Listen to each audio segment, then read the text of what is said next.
And this weekend, I spent a lot of time taking phone calls and on conference calls and text messages and looking at social media. And a lot of folks have been talking about Target, the latest company to announce that they are ending their various DEI initiatives. They joined the likes of Walmart, McDonald's, Lowe's, which actually has a black CEO, Toyota, as I said, McDonald's, and other companies that have made these decisions. But you've had companies that have stood with their DEI initiatives, and in the face of these conservatives like Robbie Starbuck trying to push them to get rid of them.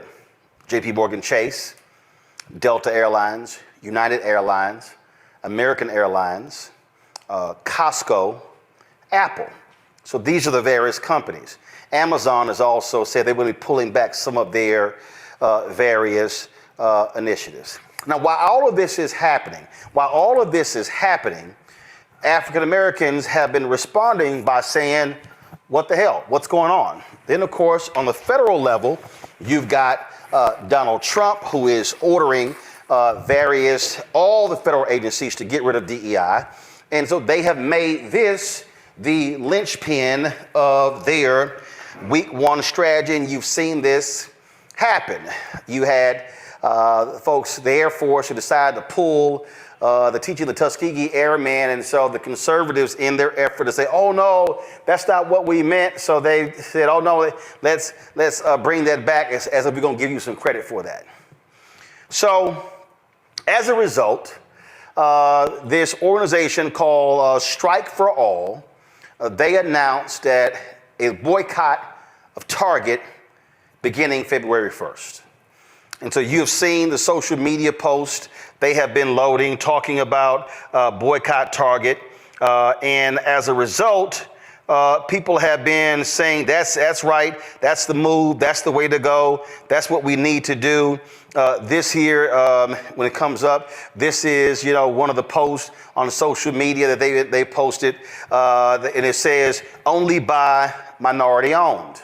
And so, only by minority owned. And so, what I have been saying is, well, actually, I posted on their Instagram page, I'm curious, you say only by minority owned, but I want to know, are those other minority owners standing with black people when it comes to battling these companies? The people who benefit the most from DEI policies are white women. White women have 70+% of the actual DEI corporate jobs, and white people do.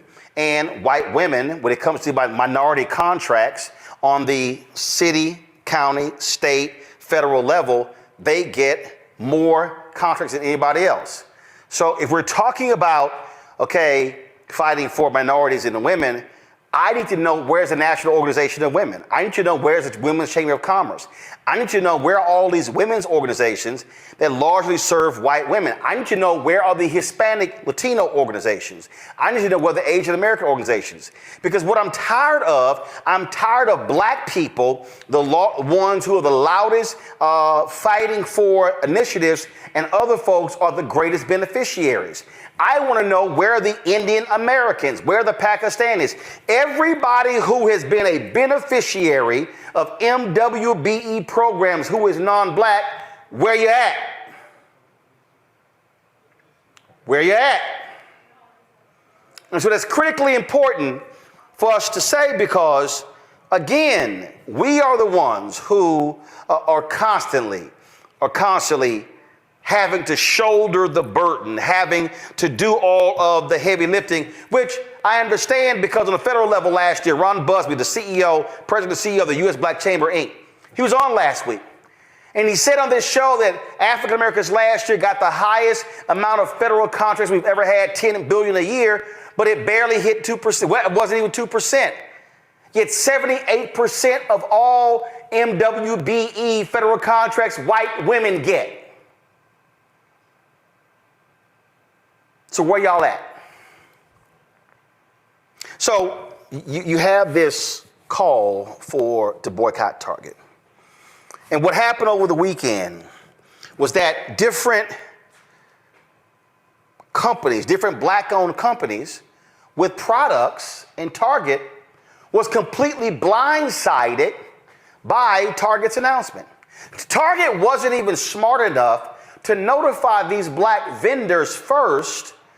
And what ended up happening was, show the list, here's some of the black brands right here. What ended up happening was these brands got hit with all sorts of questions from the public, and they were like, yo, what, what the hell? They were blindsided by Target's decision. In fact, Target has made no effort to reach out to black-owned media and others to explain how they're going to continue their programs. What are they going to do to continue to invest in black-owned brands, to put their products on the shelves? And if you if you actually go to Target's website, you'll actually see they're black. You see, they got their Experience Black History Month page up. And then if you go down here, their Buy Black button, and then you see down here, shop all black owned or founded brands. And when you click that, you will see there for the results are 1,073. And so if you scroll, you're going to see all of these products from black-owned firms or black-founded firms. And the list goes on and on and on and on and on. And so people started hitting up these owners and criticizing them and questioning them. And you had the sister who is the founder of the Lip Bar. You had Tabitha Brown, who has products that are in Target stores and Amazon and Walmart as well, taking to social media, sharing their thoughts about this. Because there were people who were going to their pages saying, why aren't y'all pulling y'all products? What are y'all doing? Here was a response that Tabitha gave on social media. She made a couple of posts, but here's what she said. I am in business in multiple ways. Do you have the Lip Bar? With Target, with Walmart, and Amazon, right? I sell Donna's Recipe, my hair care products, right, are on Amazon. They're also in Target. And of course, I have a huge partnership with Target. I sell my seasonings at Walmart. I do business all over, just like many other people. And what I can tell you is, if we all decide to boycott and be like, no, we're not spending no money at these organizations. Listen, I get it. And if that's how you feel, honey, I 1000% get it. But so many of us will be affected, and our sales will drop. Our business will be hurt. And if any of you know business, it doesn't just happen overnight where you can just go take all your stuff and pull it off the shelves. There's a process. And then you got to, like, where you going to put it? You got to have a place to store it. That's money, right? You got to have another place to sell it, which is almost impossible sometimes. And even if you sell online, it's a process when it comes to business. And everyone does not have the funds or the means or the availability, the space to house their own products, right?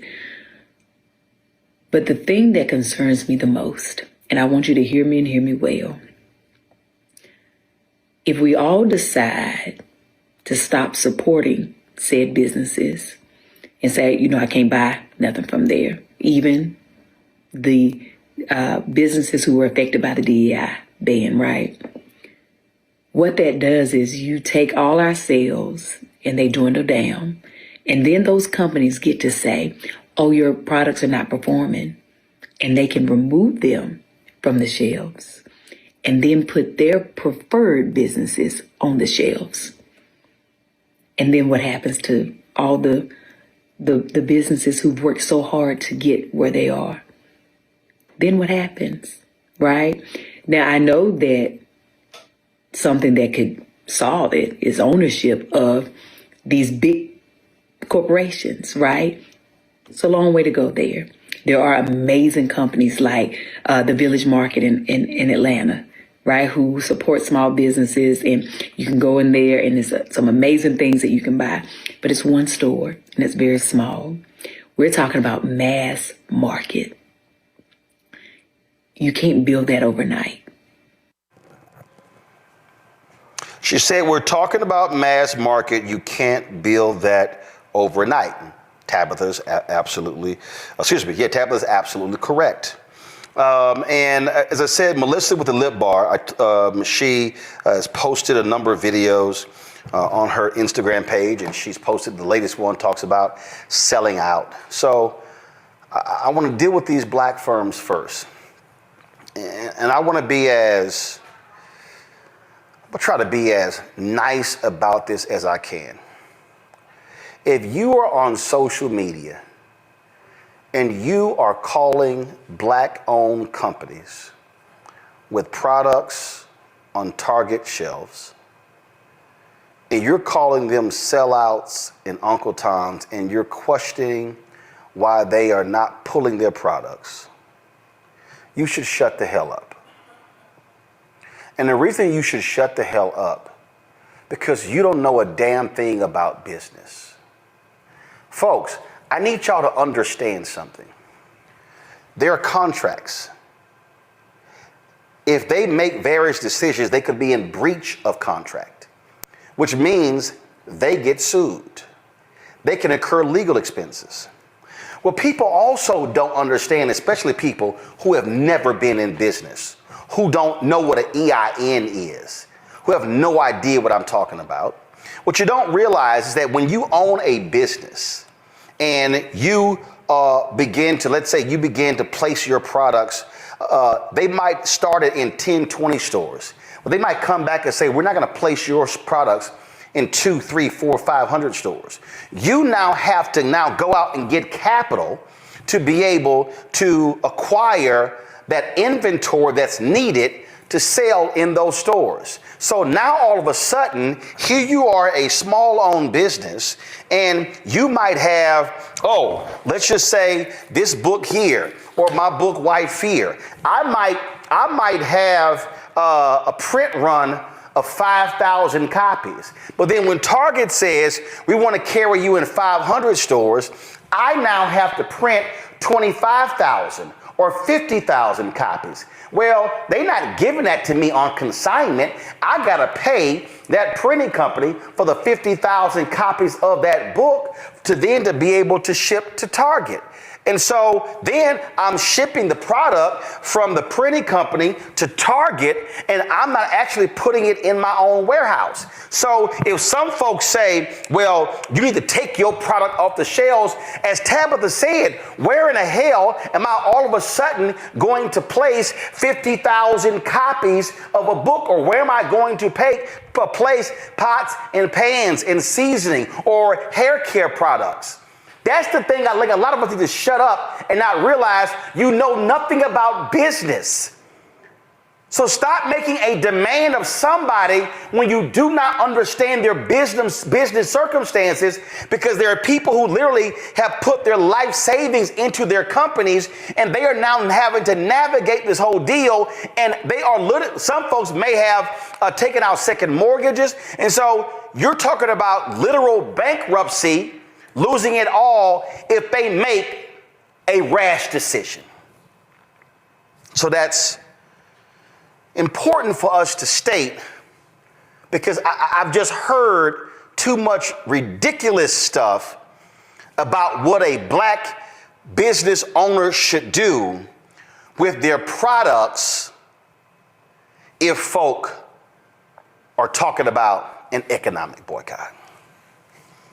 So let me now move on to the next thing.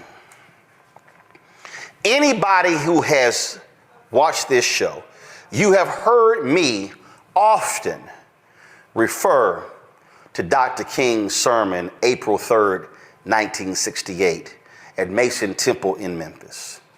You've heard me talk about economic withdrawal. You've heard me talk about when MLK said in that sermon how we are collectively or individually poor, but collectively wealthy, and how we need to be operating as a collective when it comes to trying to change the economics of our situation. You've heard me quote him in that sermon when he says, we don't have to throw one Molotov cocktail. We don't have to yell and curse anybody out. He said, what we must do is practice economic withdrawal.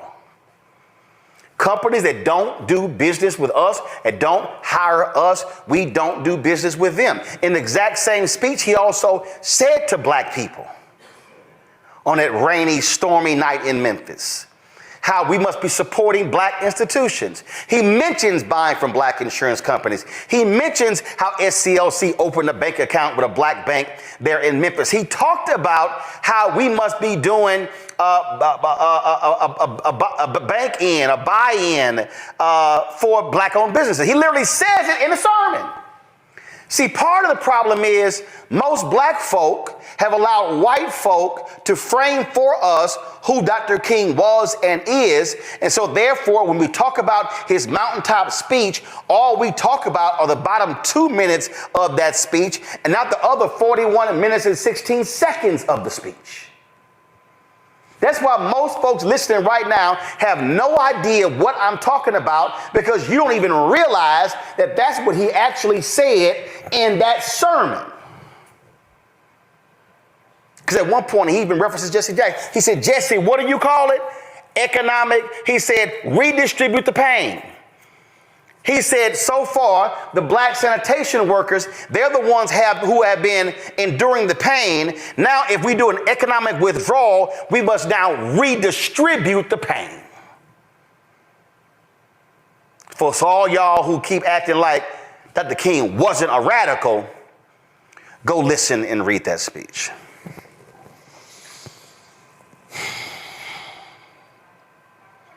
So when we talk about boycotts, there are a number of things that we have to factor in that too often we don't. One of the things that you heard me say before on this show is that folk immediately yell, boycott! That's their first reaction to something that happened. But there's a problem with that. You have to actually follow a process. I think I probably sold more copies of this book than the author, Martin Depp, who's still alive. I was texting him last night. White pastor in Chicago. He happened to be on the committee. He was on the committee with Reverend Jackson at Operation Breadbasket in Chicago. He was the pastor of a church, and what they did was he was on the committee. Now, when I say he was on the committee, there was a full committee. There was a full committee that dealt with the issues surrounding Breadbasket. They actually met together, and so they laid out the strategies involved in terms of Breadbasket. Now, let me explain Breadbasket. His book is called Operation Breadbasket, an untold story of civil rights in Chicago, 1966 to 1971. This is the book cover. I'm going to be out of the light here, but y'all seen me show before. This is the book cover, okay? I've been talking about this book for more than a decade. Martin Depp writes in the book that there was a 6-point strategy that they employed when it came to Operation Breadbasket. And before I show it, let me also help you. Credit must go to Reverend Leon Sullivan, the legendary pastor in Philadelphia, who actually created this program. He told Dr. King about the program. Dr. King invited Reverend Sullivan to come to Atlanta to present to the Southern Christian Leadership Conference Board of Directors. He did so. They agreed to adopt the program. They renamed it Operation Breadbasket. He put Reverend Jackson in charge of it in Chicago. Now y'all have the history.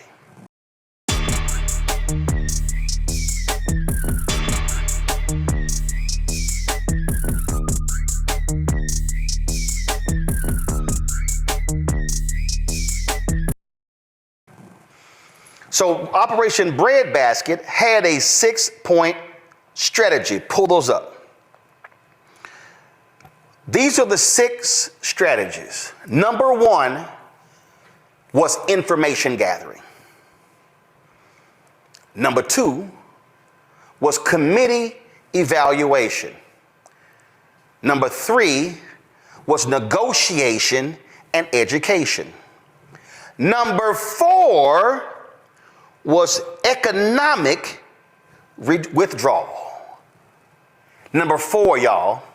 Number 5 was agreement and covenant.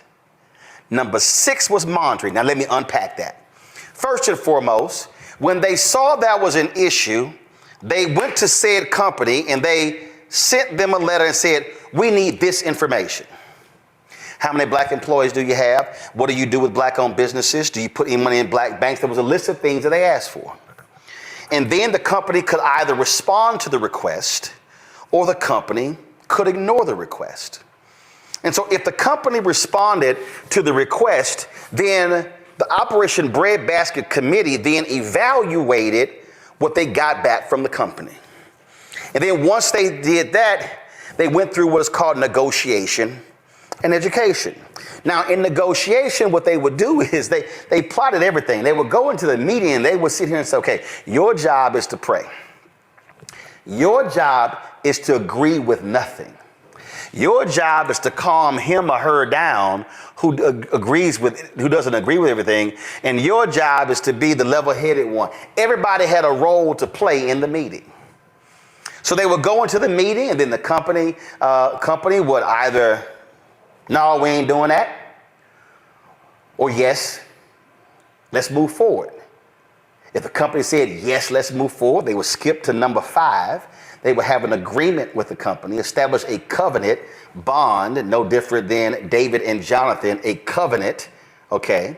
Remember when in the Bible where Jonathan told David, anything happens to me, you take care of my family, told him that 3 times. They established a covenant, which meant that word is bond. Covenant was more important than even a signed contract. But they would sign an agreement. And then they would monitor that agreement by checking to make sure the company's doing what they were doing. But pull it up, y'all. Pull it up. Here's why number 3 is so important. The education piece. What they would do is they would go back to their churches and they would be educating the congregation about the company, about what they wanted, how the negotiations are going, how things are. So they were constantly educating them. They were constantly teaching them. And then if the negotiations broke down and they went to economic withdrawal, they would then launch pickets at strategic stores, not all at one time, and then ramp up from there. And the whole point was to keep folk from going into those stores. Now, pull it back up. Look at number 5, agreement, covenant. The outset, the committee established what is it that we want from this company. Come on back to me. If you read this particular book, they laid out in this book that they weren't just interested in the company hiring black employees. They wanted senior level black employees. They wanted entry-level black employees, but they also wanted black-owned company products on the shelves, shelf space. But I'm not done.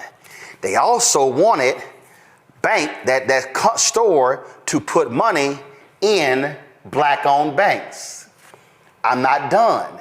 They also wanted that company to hire black-owned companies to do jobs. So if that company had trash pickup or if they had construction or whatever, they wanted black-owned companies hired. It was a multi-pronged strategy. That's one of the reasons you saw so many black millionaires come out of Chicago, because Breadbasket was forcing the companies in Chicago to do business with black people. Now, why am I saying this in relation to the call to boycott Target?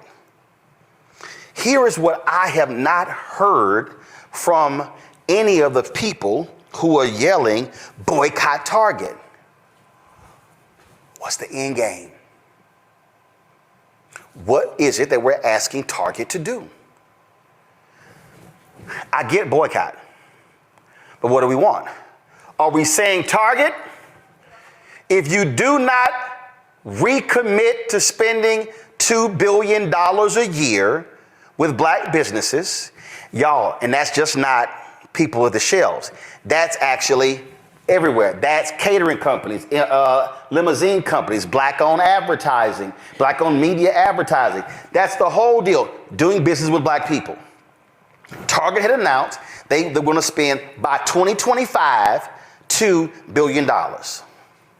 They announced in 2021 that they got $1.78 billion, but $1.78 billion ain't $2 billion.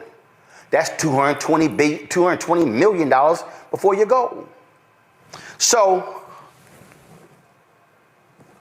what's the end game? What is it that we're asking Target or Walmart or Ford or Toyota or any company? What are we asking of them? You don't launch a boycott until you know what you're asking for. You don't launch a boycott until you've educated your audience on what it is that we're actually doing. So now you have to factor in here. Now you have to factor in. See, here's the thing, y'all. I think a lot of people right now are rightfully responding with emotion. King said, you must channel anger into action. An economic boycott cannot be driven by emotion. It must be driven by strategy. That's what has to happen. And it can't just be, we're going to spread the word on social media. There's a whole bunch of people not on social media. So here's the question. If the boycott is going to start at Target on February 1st, have the organizers, and first of all, the question, who is the organizer? So is the organizer, are all the organizers Nina Turner's group? So that I showed y'all that strike for all, that's her group. Or is it somebody else? Like, who is it? Are we organizing picket lines at various stores? Now we also have to factor in that some Target stores have been placed in black communities where there are food deserts. See, I need us to be thinking. There are people who hit me earlier. They said, hey, there's some Target stores that are in rural areas. That's the only place in town. So the question then becomes, how do we properly execute a strategy? Now, here's the deal. And I'll pull this up here. Target, just so we understand something, and you got to understand money. Right now, I'm going to pull this up for y'all. This is understanding money. Target's stock price today closed at $142.50. Target's stock price was up 3.34% today. Come back. There's another figure that is important that you need to understand when you talk about corporations. That's the stock price. But then you have something called what is the market cap. This is Target's market cap, $65.3 billion. So Target's stock price is $142.50 as of today, and Target's stock price is $65.3 billion. It's market cap. So if you're talking about an economic boycott specifically of Target, what is your goal? Micro and macro. So just so you understand, when we talk about Target, I'm going to give you some numbers to put this thing in perspective because people don't get it. And I was communicating with several people. I was communicating with accountants. People were sending me data I'm trying to find. And people were emailing me, they were texting me, they were sending me. And one person ran some numbers, utilizing AI. And here's what they said. 2022, Target did $109 billion in revenue. The black spending power was total of $1.6 trillion. They said you could approximate that African Americans represent 10% of Target's overall revenue, which is $10.9 billion. This translates roughly to $29.9 million per day in sales from black consumers. Which means if all black people, we know that's not going to happen, but let's just say if all black people boycotted Target for one day, Target would lose $29.9 million in sales. If the boycott lasts 7 days, Target would lose $209 million. If the boycott of Target lasted 30 days, that creating videos can be time-consuming. I used to spend hours creating just one video. That means the losses for Target could reach $897 million. That's 30 days. That means that if the boycott starts February 1st, publicly traded companies think in terms of quarterly reports. January, February, March is first quarter. April, May, June, second quarter. July, August, September, third quarter. October, November, December is the fourth quarter. So there are 2 months left in the first quarter. Publicly traded companies announce their earnings report in the second quarter about the first quarter. So it'll be in April or May. So if black folks collectively targeted Target over the next 60 days beginning February 1st, we could cause Target to lose $1.8 billion in sales. That means that stock price of Target, it's going to drop. That market cap, it's going to drop. How many of y'all remember when Snapchat changed their design? Do y'all remember that? Y'all remember when Snapchat did that?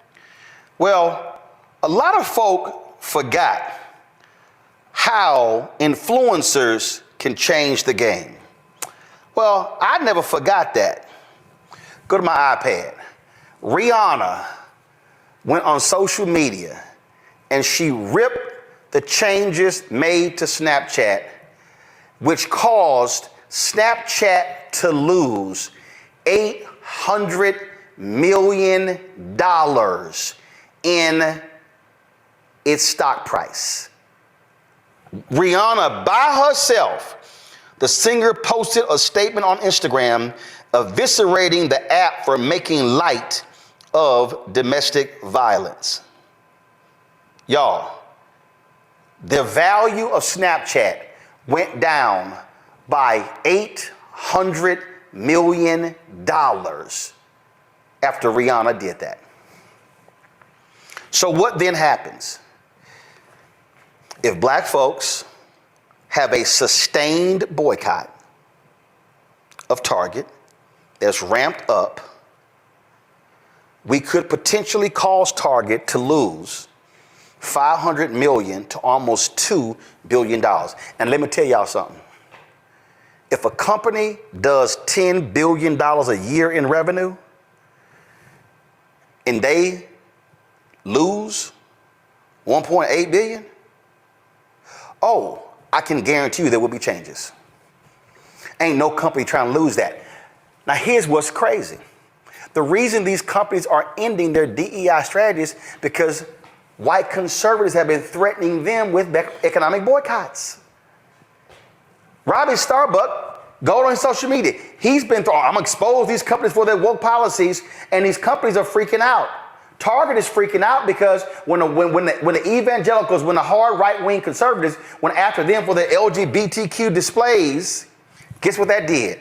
That caused Target's stock price to go down. It caused their market cap to go down. So Target is sitting here saying, we're going to cave to these anti-DEI folks because y'all ain't gonna do nothing. Y'all ain't gonna do nothing. So now what's happening is now we're left with a situation. There are more than 1,000 products on Target's shelves that are from black-owned or black-founded companies. So do we leave them hanging? There are some people who are suggesting that what we do is we do a buy-in at Target only of black-owned products. That if you go to Target, you only buy black-owned products. Others are suggesting that no, you buy nothing from Target. Those things are happening, and over the next week, we're going to be unpacking these things. But I wanted to walk people through this because I wanted our audience to understand that we cannot play lightly with this, because the fear that I have is what happened when Colin Kaepernick, when they called for, don't go to NFL games, stop watching. It was loose, it wasn't organized, and it fizzled because it was not organized. It was not strategic. Folk made individual actions, but there was no collective action. Also keep in mind, there have been economic boycotts that black people have led since MLK and Operation Breadbasket. Color of Change led an economic boycott where they had advertisers that pulled their ads from Rush Limbaugh's radio show, from Fox News, and from Tucker Carlson's television show. Very effective. I'm wearing this shirt here. Where's our money? The black folks in Cincinnati. People forget. They had some issues with police brutality there, and they led, and the city of Cincinnati was not responding appropriately. The black folks in Cincinnati launched an economic boycott saying, do not come to Cincinnati. Remember, NAACP had a boycott of Mississippi and South Carolina because of that Confederate flag rising. Family reunions, NCAA regional championships, professional sports avoided those states until they brought the Confederate flag down.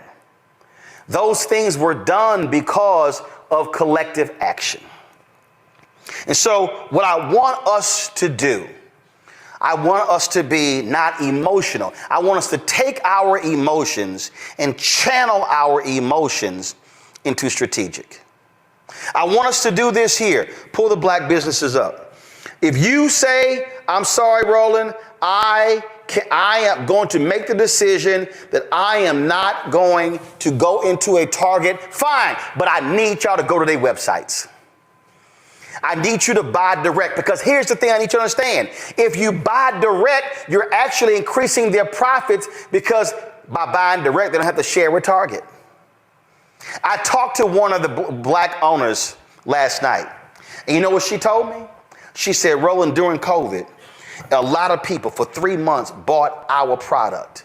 And what happened was, as business owners, we saw them buying our product. And so what we then did was we went out and we increased our production of the product. She said, but guess what happened? After 3 months, they stopped coming to the website. She said, so here we did. We ramped up our product, anticipating more business over the next 3-6 months. And then it dropped off like a cliff. Why is that important? Because black folk, we love We love talking about Montgomery. We love talking about the Montgomery bus boycott. But let me remind y'all, the Montgomery bus boycott was supposed to be a one-day boycott that went another 381 days. Let me remind you that the Montgomery bus boycott only happened because 50,000 black people decided that they were not going to get on that damn bus. And it was cold, it was rainy, but they still chose not to do it. And see, y'all gotta understand, it's black conservatives out there laughing at y'all right now. Here's this little child, this little black MAGA girl, went to FAMU, right here, Sharice Lane. Yeah, I'm calling you out. Look at her. Y'all be back at Target by next month.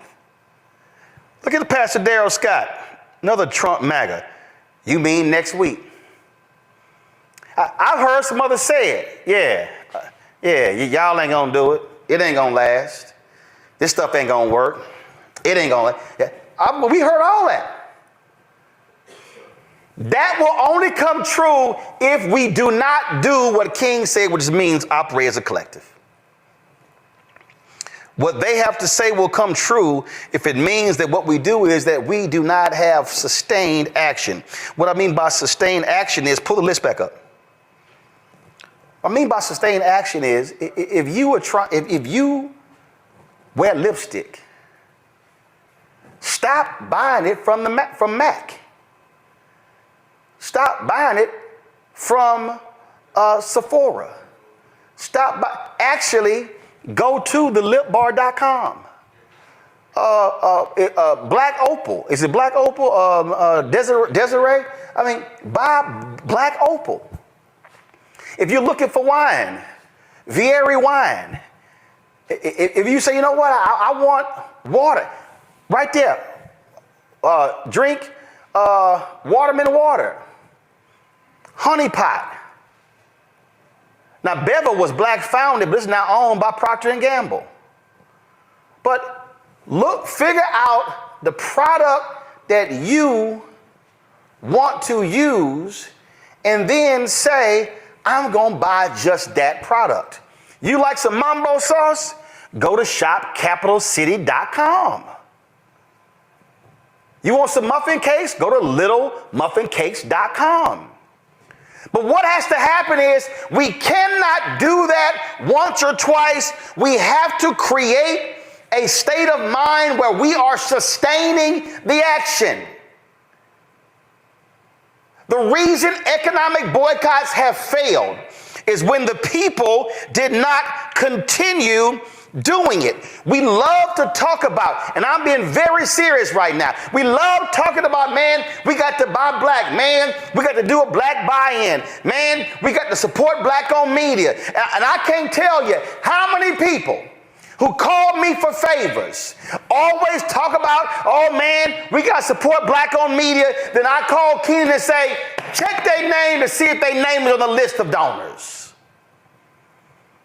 Have they even given $1?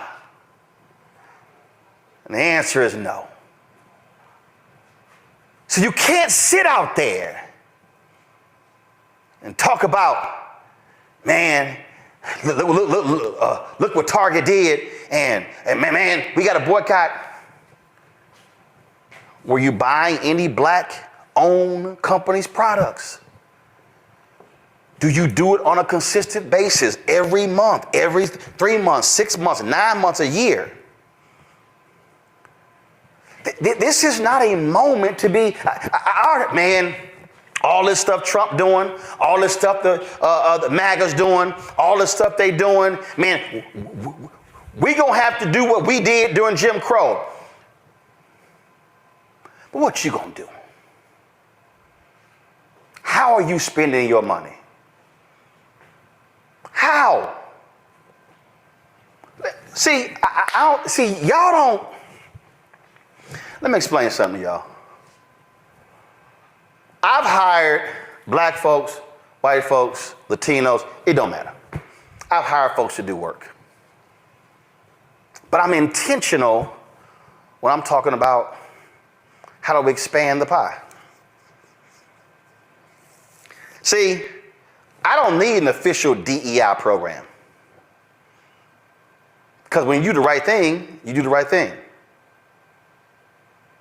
And when you have people who understand how you operate, that's what you do. I'm just going to tell y'all this here. When we started this show, we had a handful of people. And when it came to our audio, we had 4 technicians, all of them white. And I was like, yo, we got to get some black people. Now, why was I saying that? I wasn't saying that solely for my show. Because I know what happens in Washington, D.C., how when crews are hired, how there are very few African Americans. And it was like, we got to get some other folk in the pipeline to create opportunities. Steve, to his credit, when the other Steve left, Steve took over, Steve said, I'm training some additional folk, including African Americans. I didn't tell him to do it, but he understood how we do this here, what the need was. It's called creating space, creating opportunities. So now when people are looking for audio technicians, we've created a place for people to learn how to do it, and now they can get opportunities. Same thing with being videographers. Same thing with being caterers. Same thing with being event planners. Same thing with being lighting company owners. I'm going on and on and on. The reason DEI programs even exist because corporations were not doing the job in the first place. DEI today is nothing before the mama and daddy of DEI is the Chief Global Diversity Officer. The mama and daddy of the Chief Global Diversity Officer is the Vice President for Community Affairs. That's what they were called in the 70s and 80s. And then it became Chief Diversity Officer, then Global Diversity Officer, then it morphed into DEI. That's what this thing is all about.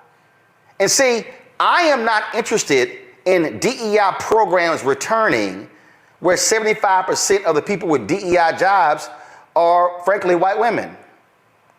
What I care about, are we going to lose supplier diversity programs, business diversity initiatives that create economic opportunities for black-owned companies to be able to participate in this multi-trillion-dollar economy? So if we're going to be sitting here talking about DEI and we're angry with what Walmart has done and Target and Toyota and Lowe's, what are we wanting to be done? Because there's going to be opportunity. And here's my last point before I go to my panel. You got to ask yourself this here. How did these companies over here, JP Morgan, Apple, Delta, American Airlines, United, Costco, and a couple of, how did these companies say we standing with DEI, but these didn't? I talked to a corporate leader today, and longtime black corporate leader. He said, you know what? He said, Roland, it's the lawyers. It's the lawyers in the room. He said, here's the reality. Quotas have been illegal. See, the Robbie Starbucks and these white conservatives, oh, no. Goals, that's just another phrase for a quota. No, it's not. Every company sets goals. There's not a company in America that does not set goals. There's not a company in America that does not say the kind of growth they want to see in their company year over year. And you know what they do? They set a percentage. It's the same thing. So we cannot allow these corporate lawyers to get skittish and scared and cause them to stand up. But it also requires board of directors to show some guts. Pull up Target's board of directors. The reason Target has rolled back their DI initiatives is because of these people right here. These people right here. Brian Cornell, David Abney, Douglas Baker, George Barrett, Gil Boudreaux, Robert Edwards, Switch, is that it? Donald Krause, Christine Leahy, Monica Lozano, Grace Puma, Derica Rice, Dimitri Stockton, is that it? This is a management team.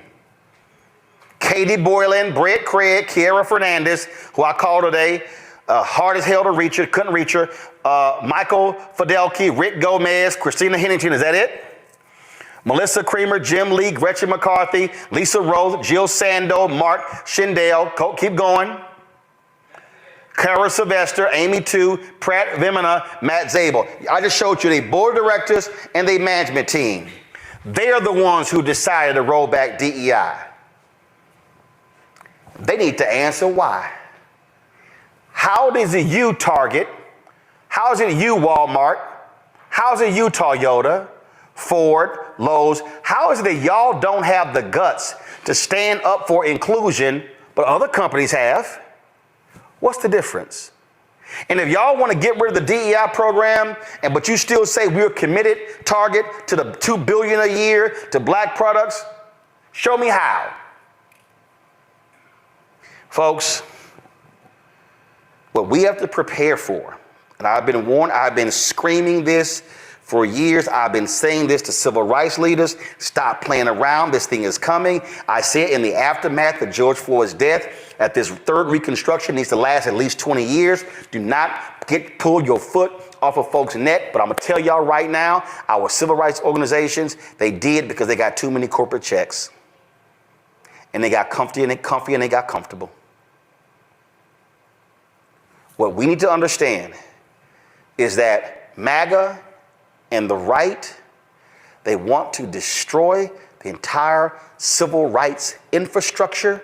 And if you destroy the civil rights infrastructure, you destroy the economic infrastructure that black people have been able to build. It is not perfect. It's not where it needs to be. It's not even close to that. But I would rather have what has been constructed than not to have it. And I'm telling y'all right now, if we do not respond with economic withdrawal in a smart, efficient, targeted, strategic manner over the next 4 years, because you got no cover from the federal government, and that's going to now go to the states and now go to the counties, to the city and the school boards, you are destined to see an economic hurricane, tsunami, earthquake ravage black America, because they are going to turn off the access to the contracts. And when they don't carry our products, you can't buy them, and those businesses can't grow and can't scale. And if our black-owned businesses can't grow and can't scale, we can't hire more people. If we can't grow and scale, we can't give our contributions to HBCUs and to churches and to black youth groups and other organizations. And then all of a sudden, if we can't grow and scale, we can't hire people. Those people now can't take care of their families, can't buy homes, can't pay for college tuition. I need everybody watching and listening to me to understand that what we are facing is literally the economic destruction of black America. That is not fear-mongering. That is not me trying to scare you. It is me stating an undeniable fact. And my man John Hope Bryan said the reason he loves math, because he said math doesn't lie. If you begin to freeze us out of the path to economic prosperity through jobs and contracts, there is no place to go. Julian, I want to start with you. You're an economist. Your thoughts on all of this? Wow. Well, you laid it out very well. I think one of the things that you laid out most importantly is the notion of having organized boycotts. You just can't say, you can't pop up and say, let's boycott X and let's boycott Y, because it isn't going to work. You've got to have your facts straight. You've got to build basically a campaign in the community. This is why we're doing this, y'all. Not just, somebody had an idea. All too often, we've seen boycotts fail. We've seen them fail because the work didn't go into the foundational work. So that book that you lifted up, the Montgomery Bus Boycott, that's a great book. And I would advise people to check it out, mainly because it does do those 6 points. And you really are talking about not engaging, I'm going to boycott, but really looking at why you're boycotting. The other thing right now that I think is interesting is the notion of companies that merged, and so you have this interlocking thing. You say, I'm going to boycott Coca-Cola, but you go over and drink Dasani water. Well, it's the same thing. So we need to know more about corporate structures. I'm glad the sister put her stuff out there about her products and her brilliance in having multi-level platforms. But even with those, if we don't get the access that we need, for contracts, for employment, for other things, we're going to be basically in a rough spot. And as you said, there are all these people who keep saying, they didn't think Trump was going to be that bad. Well, you found out, didn't you? And this is just week one. And nobody is I'm glad you showed the board of Target. You saw the 2 black people and a couple people of color.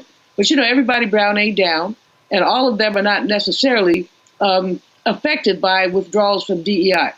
So what we have is a situation where we're living in an era of anti-blackness. The fact that the Department of Defense would even dare attempt to stomp on the legacy of the Tuskegee Airmen speaks to the rent, and then they reverse themselves, of course. But what they're doing is speaking to the rampant disregard for Black people in this country. Rampant disregard for Black people. And so we have to be prepared. And you have been talking about this for a long time, Roland, as many other people have. John Hope Bryant is great on this issue. There are others who have talked about what we need to do with we have $1 trillion plus economy, Black economy. We can be very strategic and we can have people experience pain if we're willing to work in concert. The problem, as you said, the problem is that we don't work in concert as often as we should. I mean, there not to be that much separation between us in terms of strategy. But you've got this group going over this way, this group going over that way, this one not speaking to that one. That's not an effective way to construct a good economic boycott. We have, years ago, there's a brother down in New Orleans. I forgot his name. He owned a bank, Liberty Bank. And he said, we have everything we need in our community if we just talk to each other. Reverend Willie Barrow used to say, we're not so much divided as we are disconnected. Tell y'all, this is a time to get connected, because what's going on is if you don't get connected, what you're going to end up with is a decimated community. They've done it before. Economic envy is a powerful thing, Roland. They don't want to see us succeed. They want to re-enslave us. So you get rid of many of our historical markers. You get rid of the Department of Education. Why is that connected to the economy? Because then you have a bunch of ignorant people, they haven't been educated, who work for anything. They'll think the minimum wage is a good wage. And so decimating the Department of Education essentially lowers wages implicitly. And that means it weakens communities implicitly. We will need to have to find out what we can do together, and we have to do it together. I'm so happy that you talked about the Montgomery boycott, because it was organized. People met. They had a committee. It wasn't like somebody popped up and said, oh, we're going to boycott the bus. It was a lot more than that. And we really got to look at what else can we do to ensure the strength of our communities, because trust and believe these folks are, yes, out to get us. Yes, out to get us. Yep. Yes, to get us. Joe. It's interesting in that I think that the point is well made that we are not as good about the historical knowledge as we need to be. And so without the historical knowledge, the success that there has been with targeted boycotts, et cetera, that were informed boycotts, right? Without those things, you can't be successful as it pertains to a current strategy. So it is really important for us to look both ways before we cross the street. All those years ago in the 80s, when we wanted certain things to happen in terms of movies, things that were getting to Hollywood that Hollywood was making. And back then, I don't know where we are now, but back then Black people bought a third of movie tickets. And this is aside from the bootlegs. Now, let's keep it real. So whatever we wanted to happen in Hollywood could have happened if we came together on that. So we have to be very, very strategic, and we have to be wise about what we're doing, why we're doing it, what the end game actually is. The other thing you have to remember, and this is why I think the urgency that you underscore is really important for us to understand and to really get these companies running away from DEI. And I agree with the whole idea that the DEI thing as a goal in and of itself is a little bit of a misnomer because of who benefits from it, right? But the thing to understand is that these companies are doing something that they're not even legally required to do right now. The Supreme Court hasn't gotten to the point where they've undone DEI programs in corporate America. You know, they're talking about colleges, et cetera, but that's been going on for a while. You can go back to the Bakke case. You can go back and talk about affirmative action for a long time. They are running for the hills, and they don't even have a legal requirement yet to do it. And so that's where our urgency comes from. And without strategy, as it pertains to all of these things, and they all connect, whether you're talking about how you deal with voter suppression, how you deal with economic disempowerment, and how you make your dollars count and work. You know, my mom doesn't do Amazon because she's older.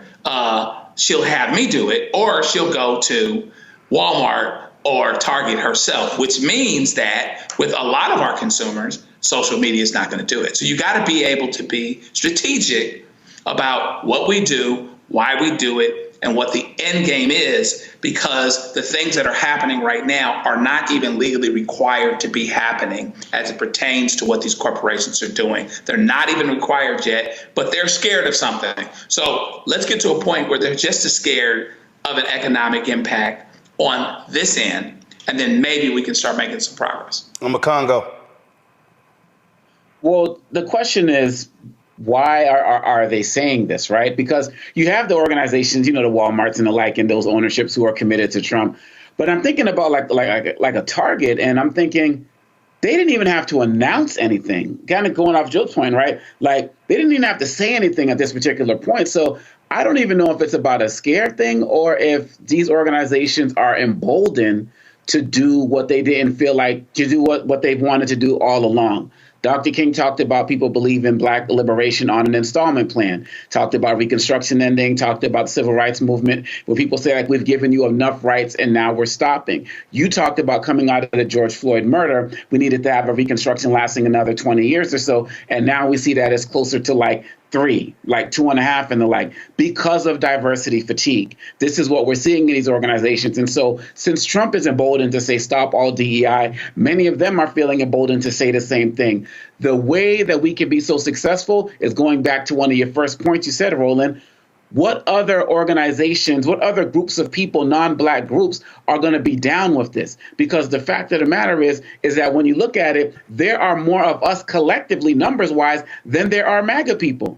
You know, MAGA folks can't keep Target running and Toyota running and all of these other organizations, but and corporations, but collectively we all can. But I feel like these companies are emboldened enough to say that folks are not going to come together. They are not going to stand strong as it relates to demanding DEI. And so we can basically run rampant and do whatever we want. And it is up to us to prove them wrong. When you went on Instagram earlier today and said you were going to be doing this tonight, I put it on my story. I'm like, folks got to tune into this because so many people were just waiting for a plan. When I saw some organizations say we're going to take 90 days and come back with a plan, I'm like, why wasn't there already a plan in place given what Trump was already running on and what's been happening? Yep. So I respect you, Roland, for giving us a plan and a blueprint of where we should be going. And it doesn't take us that long to have to do it. So folks out there need to be listening to Roland right now, because not only is the institutional knowledge there, but the resources and the connection to Dr. Malvols and all of us are there who can help us in this particular time. So thank you, Roland.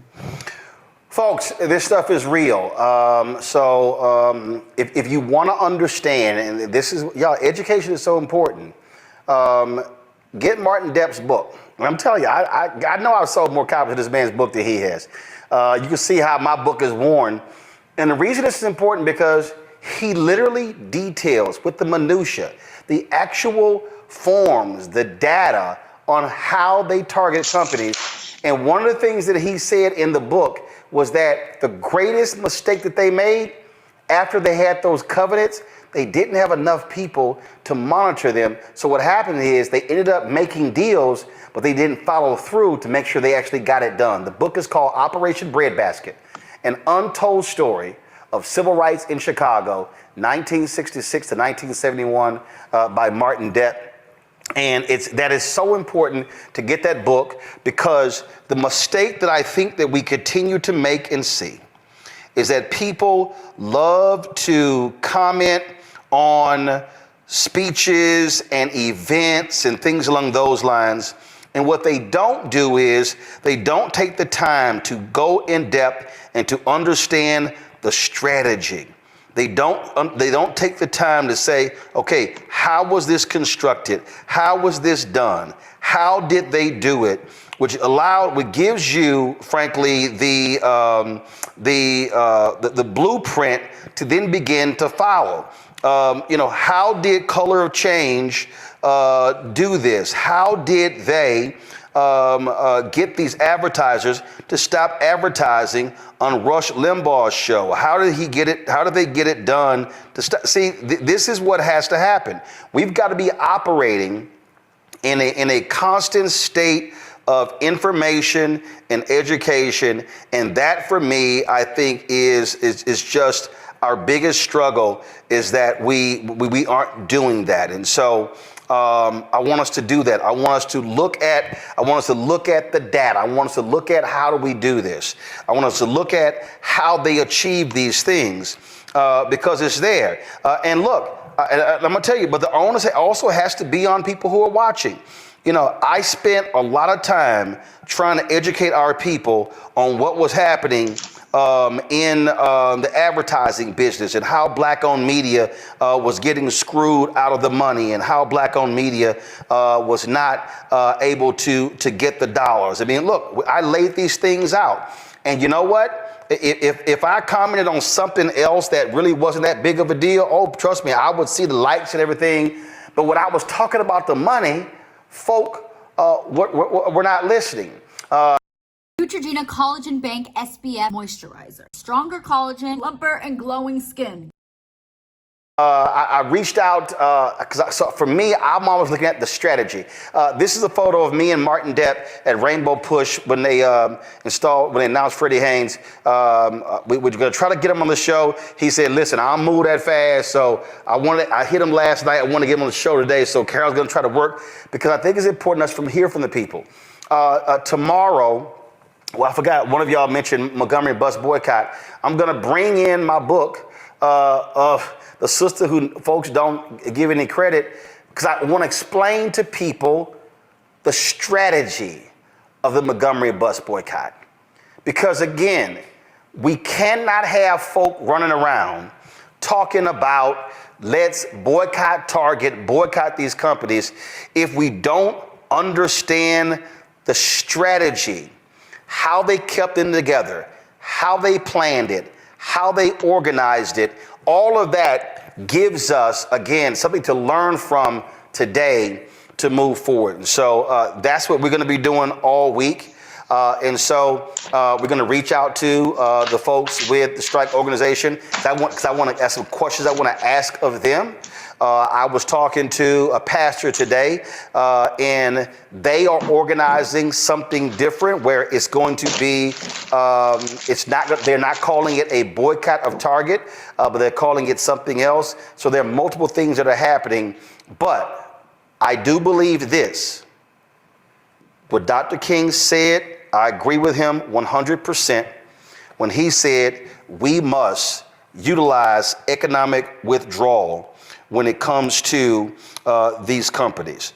And I want all of you who are listening to me to actually take the time, and I want you to go listen to that particular speech. I want you to listen to what he had to say. I want you to read the speech so you can actually hear when he laid this whole thing out.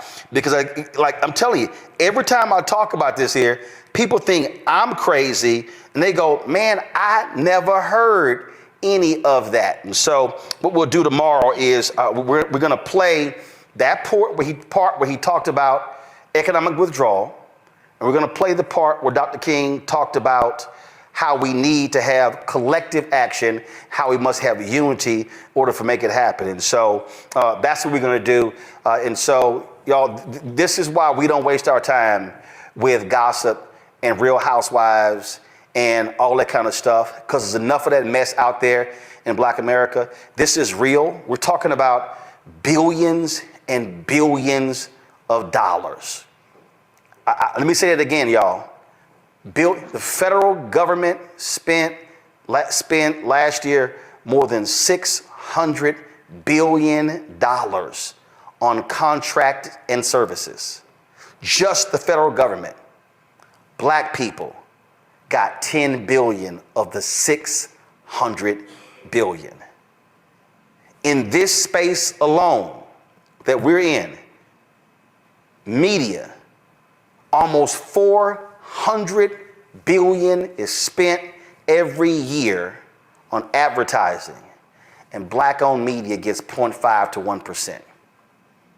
We can go sector to sector to sector, and we can show you 0.5, 1, 1.5, 2%. It does not mean it does not mean that we do not have the knowledge, the expertise, the smarts, the intellect.